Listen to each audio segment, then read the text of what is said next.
કચ્છના ગાંધીધામ અને કંડલામાં ધોધમાર વરસાદ પડ્યો છે। કંડલામાં કરા સાથે પડ્યો છે ધોધમાર વરસાદ। પૂર્વ કચ્છમાં પણ બરબાદીનો વરસાદ પડ્યો છે।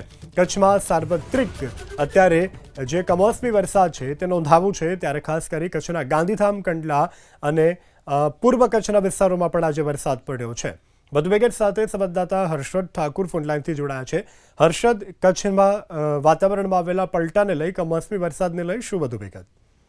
જે રીતે હવામાન વિભાગની આગાહી કરવામાં આવી છે તે અનુસાર સતત ત્રીજા દિવસે કચ્છના મોટાભાગના વિસ્તારોમાં વરસાદી માહોલ જોવા મળી રહ્યો છે। ખાસ કરીને વાત કરીએ આજે પૂર્વ કચ્છના વિસ્તારોમાં વરસાદી માહોલ જે છે તે જામ્યો છે। કંડલા, ગાંધીધામ, અંજાર, સાપેડા, રતનાલ સહિત આસપાસના ગ્રામ્ય વિસ્તારોમાં કરા સાથે ભારે પવન સાથે વરસાદ જે છે તે વરસી રહ્યો છે। કમોસમી વરસાદના કારણે કચ્છની કેસર કેરી ઉપર મોટી અસર પણ પડે તેવી પણ શક્યતા જે છે તે સેવાઈ રહી છે।